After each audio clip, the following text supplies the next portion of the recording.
Assalamualaikum, salam sejahtera. Saya Syaf Syukri dan ini Awani Borneo. Apa kata kita saksikan antara paparan utama untuk malam ini?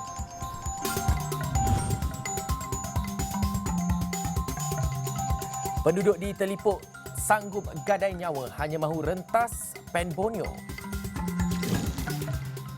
Keselamatan di Sabah tidak diabai, kata Syamuddin. Juga Sarawak pertimbang wujudkan entiti bekalan air bersepadu. Pembinaan Lebuh Raya Pen Borneo sudah pasti beri manfaat kepada rakyat, namun berbeza bagi jajaran di Telipuk Kota Kinabalu. Lebuh Raya Pen Borneo itu jadi taruhan nyawa penduduk, terutama para pelajar. Bagi pelajar SMK Bandaraya Vivi Evangeline Maniset, dia akan menyeberangi jajaran itu setiap hari untuk menunggu kereta sewa menghantarnya ke sekolah. Dia tidak berseorangan, sebaliknya ditemani ibu dan adiknya menyeberangi jajaran jalan itu. Takut juga lah, takut juga melintas. Lagi pun saya masa melintas, saya kena ambil oleh pemandu saya. Saya pun rasa risau dengan mama dan adik saya melintas balik pergi rumah. Takut kena di luar sih. Dulu macam mana? Dulu di luar juga. Di luar juga. Ya. Sana dekat bus stop yang Kamu dekat. kena Boleh overthinking. risau keselamatan diri. Ya, risau sama dengan keluarga Mama dan saya. adik juga. Ya. Pergi sekolah, Ada orang antar ambil kan macam mana? udah orang antar lah. Ada orang antar. Balik? Balik yang susah. Melintas jalan raya lagi. Bus stop seberang jalan. Seberang jalan. So kamu kena seberang jalan ke rumah lah. Ya, usahakan lah. Menyusahkan. Pendekan U-turn lah. Pendekan itu. Ya. Kenapa tu? Kenapa kamu? Supaya senang bus pusing balik. Bagi seorang penduduk Senen Ramat berpendapat, kemudahan asas seperti jejantas perlu diwujudkan bagi mengelak perkara yang tidak diingini berlaku. Bagaimanapun ujarnya, Jabatan Kerja Raya Sabah telah menyediakan lintasan pejalan kaki untuk kemudahan pengguna. Pejalan kaki terpaksa memanjat tembok yang ada sekarang ni untuk diorang pergi ke seberang jalan. Traffic light ni ditiadakan semasa diorang buat projek ni lah.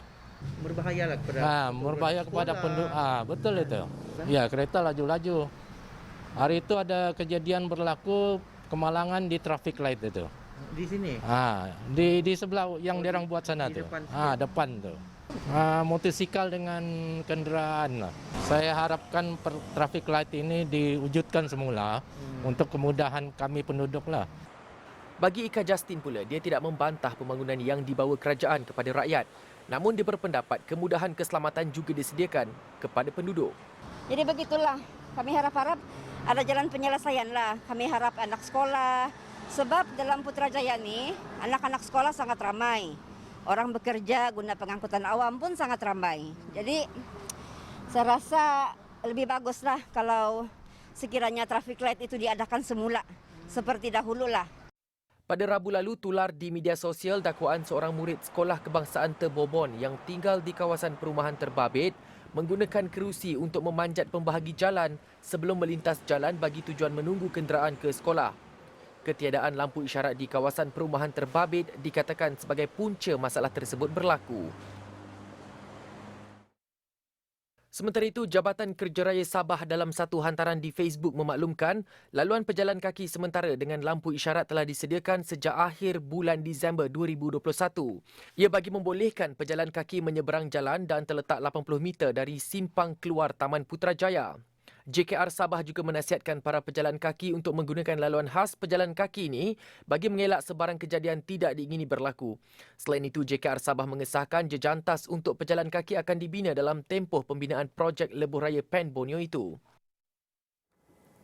Menteri Pertahanan dari 3 negara iaitu Malaysia, Indonesia dan Filipina akan bertemu pada 27 Januari ini bagi mengukuhkan perjanjian kerjasama trilateral TCA untuk meningkatkan kawalan keselamatan di Laut Sulu, Sulawesi serta pantai timur Sabah. Menteri Kanan Pertahanan Datuk Seri Syamuddin Tun Hussein berkata, beliau telah menyuarakan hasrat untuk mengukuhkan TCA melibatkan kerjasama angkatan tentera negara tersebut kepada rakan sejawatnya di Indonesia dan Filipina. Dan saya nak umumkan di sini pada 27 Januari ini saya akan ada pertemuan di peringkat menteri-menteri pertahanan dengan Bapak Prabowo daripada Indonesia dan Secretary of Defence Delfin Lorenzano daripada Filipina.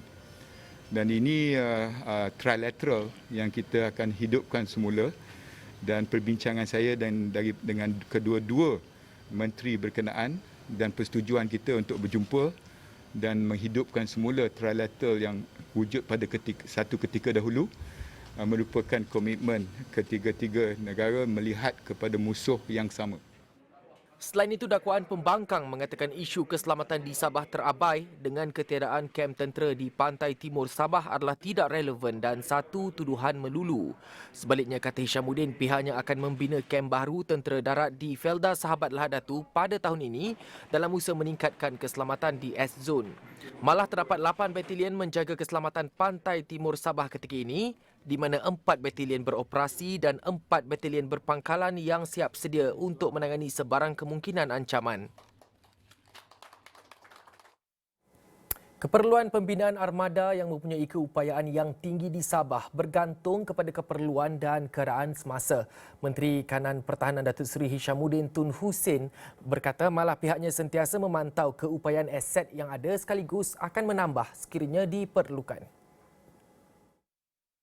Banyak bergantung kepada ancaman yang kita nak tangani. Saya sebut tadi, untuk Eskom saja, kidnap for ransom, rompakan laut, penyeludupan, kemasukan pendatang asing. Kalau kita ancamannya daripada pendatang asing, takkan kita nak gunakan kapal selam kita. Dan kita tengok kemampuan aset, dan kalau sekiranya tak mencukupi, kita tambah. Tapi setakat hari ini saya nak maklumkan bahawa ianya saya rasa dalam keadaan yang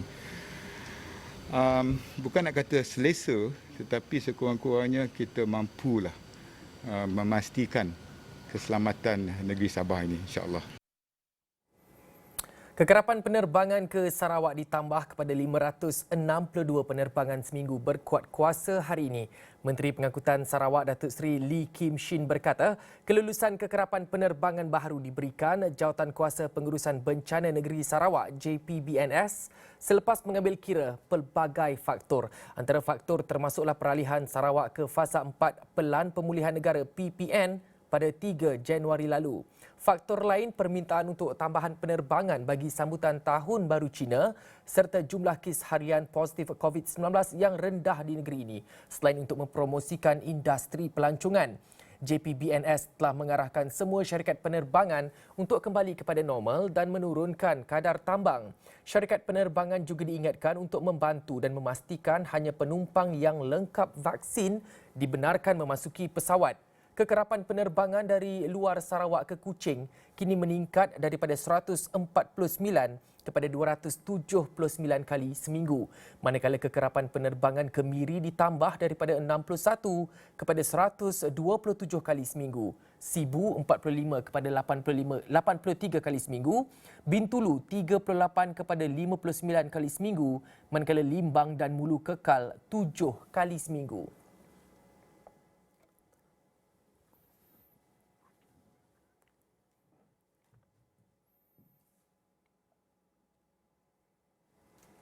Kerajaan negeri menawarkan skim bantuan deposit perumahan HDAS sehingga RM10,000 dikendalikan anak syarikat kerajaan negeri Mutiara Mortgage. Ia dikhaskan kepada golongan B40 dan M40 untuk memiliki kediaman mampu milik di bawah RM300,000. Ada dua. Satu, untuk membeli rumah yang telah maksudnya telah didaftarkan, telah diluluskan dalam program Housing Deposit Assistance Scheme yang diluluskan oleh Mutiara. Satu lagi yang golongan B40 ataupun M40 yang nak buat rumah di atas tanah mereka sendiri. Tanah yang telah diberikan oleh kerajaan. Telah diberikan oleh kerajaan kepada mereka. Ada golongan-golongan B40 ini yang dapat tanah daripada kerajaan di-offer oleh Jabatan Tanah dan Servis Sarawak untuk membuat rumah. Kita biasa dengar tanah tol, itulah dia tanah tol. Jadi maksudnya jalan skim penempatan semula ataupun skim pembesaran kampung. Sebelum ini katanya kerajaan hanya memberi tanah kepada pemohon yang layak, namun kini ia didatangkan sekali dengan skim bantuan khas. Katanya pelanggan harus sentiasa memantau laman sesawang Mutiara Mortgage untuk mendapatkan maklumat terkini dan mengenal pasti pemaju yang berdaftar dalam memastikan urusan mendapatkan bantuan berjalan lancar. Setakat ini katanya terdapat 8 pemaju yang berdaftar melibatkan 1,700 unit rumah mampu milik ditawarkan di seluruh Sarawak. Justru Mutiara Mortgage menyeru lebih banyak pemaju tampil mendaftar untuk bekerjasama menyediakan lebih banyak rumah mampu milik setiap tahun. Mutiara akan buat satu macam roadshow ataupun engagement dengan semua developer seluruh Sarawak. Start minggu depan lah. Kita akan jumpa semua developer. Kita macam tu je lah, kita akan mula briefing saja apa itu HDAS, dan kita akan memanggil semua developer to register dengan kita. Tujuan kita suruh developer register dengan kita untuk kita dapatkan information macam tu lah. Berapa banyak projek rumah yang boleh di-offer kepada rakyat untuk layak dalam HDAS. Ketika menerima amaran siap siaga banjir daripada Met Malaysia, Zainah Buang, 53 tahun dari kampung Rantau Panjang Kuching, terdiam seketika. Pelbagai perkara yang merisaukan suri rumah ini sekiranya kawasan rumah mereka dilanda banjir. Selain menyelamatkan ibu yang berusia 83 tahun dan mengalami masalah penglihatan, beberapa ahli keluarga lain juga perlu diberi perhatian kerana mereka terlantar sakit tua dan OKU. Kami kuatir dengan makcik kami. Makcik kami kan si wafat sehat. Kan terlantar aja dengan mak kami juga matanya kurang awas juga apa. Penglihatannya nang dari dolok ni macam ya segialah kami susah juga lah kami takut kami macam ni kelakah kami ya kami kuatir juga. Senasib dengannya Tipon Ismail yang telah mencecah 91 tahun. Sungai yang terletak hanya beberapa meter daripada rumahnya itu hanya menunggu masa untuk melimpah jika hujan lebat berterusan seperti banjir awal tahun lalu.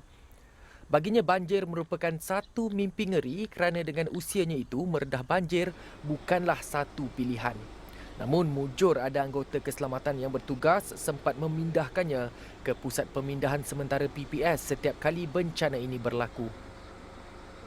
Ya, sudah ya, selamat. Nenek si mana berjalan, di mbak aja. Dukung. Si mana berjalan baik. Maka saya kereta sudah sekarang ngambil. Bikin dasar rumah pemindahan. Kerisauan penduduk kampung Rantau Panjang ini telah mendapat perhatian Ketua Kampung Rantau Panjang Latif Seman. Ujarnya, satu jawatan kuasa khas banjir di peringkat kampung telah ditubuhkan sebagai langkah awal pengurusan bencana sebelum bantuan pihak berkuasa tiba. Katanya banjir di kampung itu sangat cepat dan boleh terjadi dalam tempoh 2 jam jika hujan lebat berterusan beberapa hari sahaja.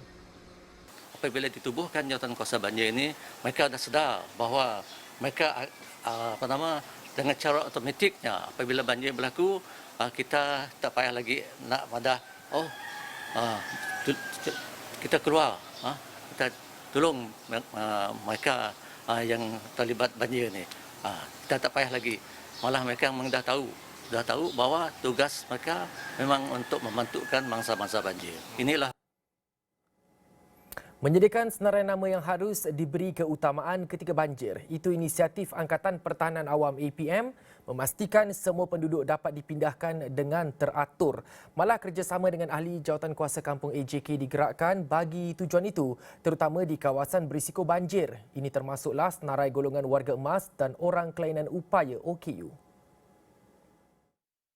So, melalui mesyuarat kita bersama dengan pengurusi Jawatan Kuasa Pengurusan Bencana Daerah Kuching dan Ketua Masyarakat dan Ketua Kampung, kita telah memohon agar KMKK mengenal pasti penduduk-penduduk yang berada di kawasan berisiko yang memerlukan keperluan khas, contohnya OKU, bedridden dan lain-lain keperluan lah, supaya dikenal pasti lebih awal, supaya mereka ini kita utamakan.